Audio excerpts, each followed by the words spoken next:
I'm not going to post all about the fight that I had with my wife on Instagram. That's vulnerable, but it has nothing to do with my business. I'm going to post maybe about the time I lost $40,000 and how I figured that out. Now that is vulnerable. That actually makes sense. But I feel like there's this whole movement right now in social media to be vulnerable. And when he said that, like light bulbs went off. I was like, yes, that's it. Exactly. Like if it doesn't relate to your point or your message, don't post it because it's just confusing to people.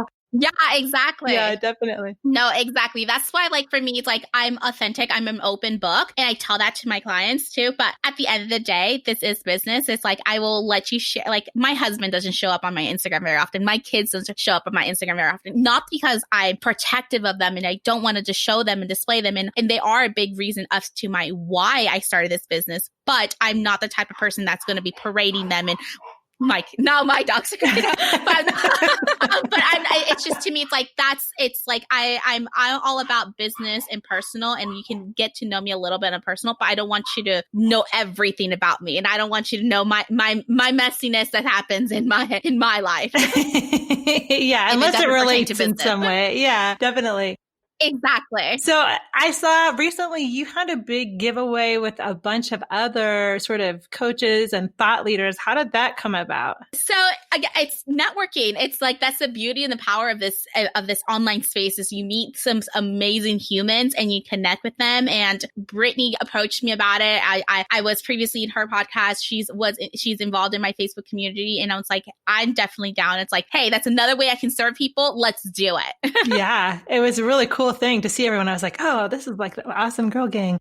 So how do people come into your coaching world now? What kind of programs do you offer for people? Yeah. So the way that right now, I have small offers. So, cause I'm a big believer that, hey, there's not just one container in one space. I want to help everybody at different levels of their business. So I have many courses tailored to like their specific pain points, but most importantly the biggest way is through my one-on-one container and my relaunch of my group program it's gaining a facelift. It used to be called Launch and Evolved. Now is named Online Attraction Academy. And I'm so excited for the launch of that. It's coming next month. Mm-hmm. Ooh, any sneak peek on the kind of like what it involves? Yeah. So one of the things that I love, it's real, and what I've noticed, it's tailored to those early stages entrepreneurs that are just really struggling to get their foot in. One of the biggest things I noticed, even from my experience and from my clients' experience, is that they have a really hard time attracting their clients, and marketing is my thing. And I'm like, okay, this is definitely, I need to create like a hybrid about this. So this program is all about how to market yourself, the foundations of your business, because a lot of people forget those foundational steps, as like how to track your expenses, like the things that I made a huge mistake as a business owner of not caring about. I want to teach you how to do it right. And then goes heavily into marketing, how to use content to sell, how to actually, although I'm a big believer of being intentional, I also am like, hey, you have to put in the work for the results to show. So how to create those consistent leads and having those clients go through your funnels. And it's really all about like attracting your ideal client, pricing yourself to what you deserve, because you're severely undercharging. I hate that about this industry, is that we people undercharge yourself, and how to properly price yourself and sell yourself, because your service is needed. Yeah, there is sort of a thing. It's like if you're cheap, I don't know if that's the right word. If your service is really inexpensive, sometimes people are like, wait a second, then there must be something wrong with it. It's almost like they'd rather spend a lot of money on it in a weird way. Isn't it insane? Yeah, it's very strange. I really dislike that. Yeah, it's a weird thing. But I mean, I get it because, it's like the Louis Vuitton purse, right? You feel pretty great about it because it was like a lot of money to get it. And, so I get it. Yeah, exactly. So why do you think it is that people have such a hard time finding clients, beginning coaches? So I feel like the biggest disconnect is that they're not building relationships in the DMs. They're just going into there with their sales mindset, and they believe like, hey, the right person will flow into me. And I feel like that's hindering them in their sales process, which is so wrong. If you're not making 20K months and stuff like that, like your lead generation, you need to be doing that every single day. You need to be connecting with new people because the work needs to be continuously be flowing in. That's a great tactic to a certain degree of like, hey, the right people will come in. And I 100% believe that because that has happened happened to me. But in the meantime, if you're not landing those clients, if your roster is not fully booked, if you're not hitting consistent income months, then you need to be doing the quote unquote dirty work and building relationships, converting them into sales calls, and really just closing those sales calls. Getting that in that practice. It sounds like so much work. Do you feel like it's a lot of work? It is and it isn't. Honestly, if you are a person that loves to talk, then hey, it can be genuine. If you overthink it, then obviously it sounds draining. But if you think about it's like, I just need to make 20 new friends a day, or 10 new, or baby steps, 5 new friends a day. That's it. I'm making 5 new friends a day. So for people who are trying to say do that on Instagram, I guess that's a pretty good place to probably meet your friends. Is it just like connecting and like building that relationship slowly? Or is it like, hey, I think I have a service that you might like? Yeah. So it's all depends of the intensity that you choose to do. So to put it into perspective, just a little bit, it's like if you've built 5 new genuine connections a day, that's 5 times a week. That's 25 prospective leads in your new funnel. Times that by 4 times a week, 4 weeks in a month, that's 100 potential new clients that you can have. Obviously, we're not going to close all of them. Let's say we have a close rate of like 3 to 5%. That's 5 new clients, depending on your price of your service that you just did by just connecting to 5 new people. So how do you build those relationships? How do you make it not daunting? Like it's a process about, don't make it about you. Don't go in with the intention of selling them, and go into the intention of like, hey, let me get to know you. Let me get to know your business. What do you struggle? How can I help you? Offer you that one big piece of the pie. And if you like what I'm saying, let's get on the call and let me tell you more about how I can help and how I can better serve you. That's really good. Yeah. It's all about service. That makes it less salesy. It probably feels better, selling from that place. Yeah, exactly. And so then you get on calls with people, which is interesting because you said that you're kind of an introvert. So I imagine like for an introvert, sales calls have to be terrifying. It is. And that's why, like, for me, I still, and I always tell this to my audience, is like, I still script myself. I script myself because if I go off topic and if I don't have a script, I'm all over the place. And you don't want ties to be all over the place, trust me. But I still do that. So I still follow my own script. And it's basically just a guide to make sure that, hey, cover this so that you make sure that you go here, so that you go here. And it's just a process. I call it really like I have like a 6-step signature process for my sales call that I still personally use. Oh, really? Okay. So that's good to know. So even the professionals have their scripts that they use. Yeah. Yes, you have to. I think like even Amy Porterfield does that. Like she has like a teleprompter and she's like big time. So yeah, a lot of people I think do that. Oh, I can't wait until I have one of those. I know. I looked into them on Amazon. They weren't that much. It was like, well, they have them where it's like, it reflects off your iPad or something. And it's not that much money. It's like less than $100. Oh, I'm going to have to look into it because it makes life so much easier. Yeah, look into it. So what's kind of your philosophy as far as coaching and leading? Do you serve mainly women? Yes. So leading women into entrepreneurship. Mm-hmm. So my biggest thing is being intentional and being strategic. As women, we always want to over deliver, and I still over deliver, but it makes us like definitely overwork ourselves. So I feel like one of my biggest philosophy, one of my biggest thing I tell my clients is that we just have to be intentional with our time. We have to be very strategic with our time so that we can still do the things that why we became entrepreneurs first, so that we can still have that time freedom, so that we can still take those vacations. Like one of my biggest thing that I share with my audience is like in May, I went on my first like getaway with my husband, all thanks to my business, while in the middle of a launch. And that was my highest income month. It's like, how insane is about that? And that is the reason why I do what I do, because it gets to be easy. In May, so we're in the height of COVID.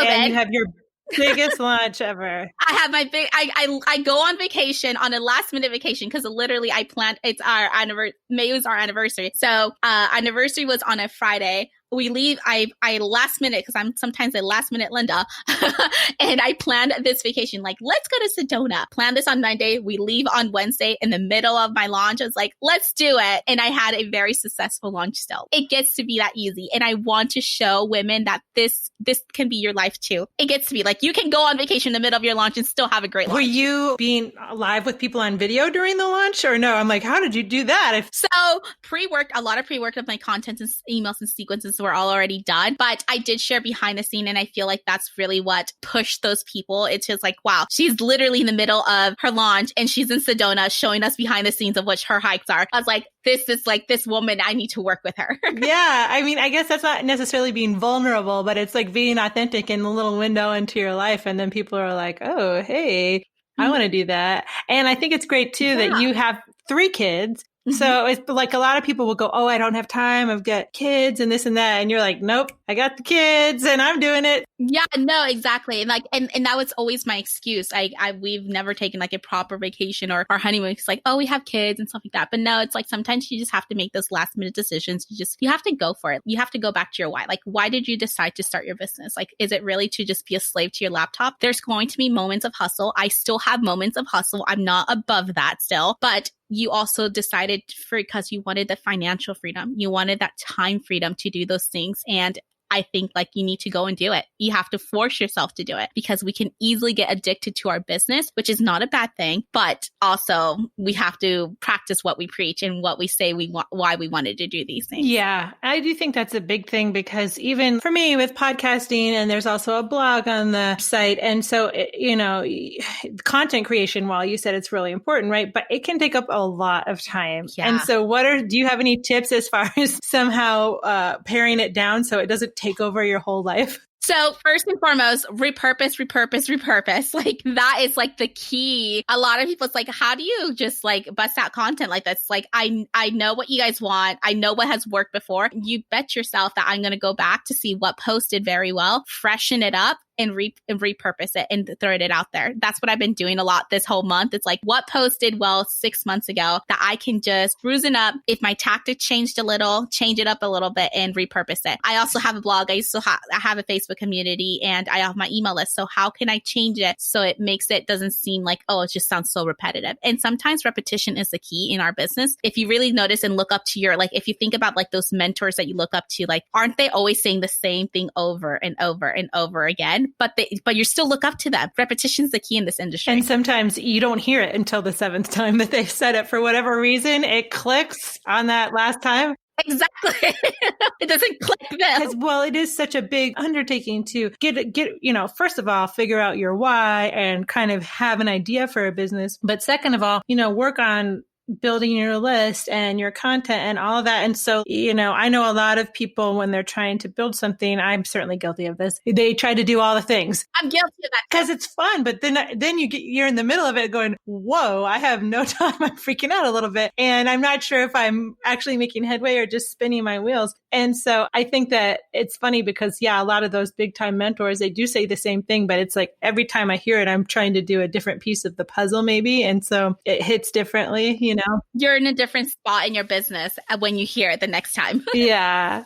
And so growing a Facebook community, that seems like a lot because I see a lot of people who have like these really big Facebook communities. And I think, how can that, work with so many people? Like, is it just like moderation? I wonder if it's better to have a smaller, more concentrated group of people, or is it just like, well, let's get all the people in here. And I just look at those people that have like those Facebook groups of like 45,000 people and go, how do you even have time for anything else other than moderating comments, They have a lot of help. Yeah. I suppose that would be a next step in business, right? To hire a virtual assistant or something so that you have more time for yourself, right? Yeah, no, exactly. Like, I love my Facebook group because I really try.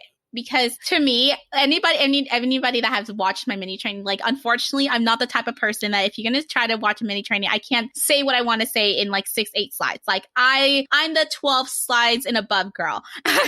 So because I have so much to say and because I want to make sure that you benefit from what I'm saying. I'm not going to give you tidbits. I'm giving you the whole freaking slice of the pie. And that's why I decided to do the Facebook group, because it's like, I want to do more live trainings in there. So I want to be a little bit more intimate, and I want you to be open with me and tell me what you're struggling so that I can help you. And it's easier way for me. Like, my following is about almost 4,000 followers. And although, like, of course, like, not all 4,000s are actively engaged, but that's a huge group of people versus in my Facebook community, community, I have a little bit under 300, and that's more manageable. That's more like, okay, that feels like an intimate group. That's more, I like, hey, if you have a question, ask me. I bet I like people. It's like people are saying like, don't pick my brain. I'm the complete opposite. Like, hey, pick my brain.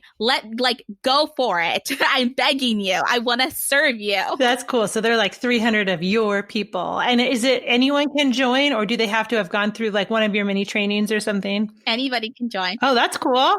Wow, that's huge. So they can all get some advice and help if they need it. Wow. Exactly. That's awesome. So you're about to launch this new, is it a course? It's a course. It's a group program. A group program.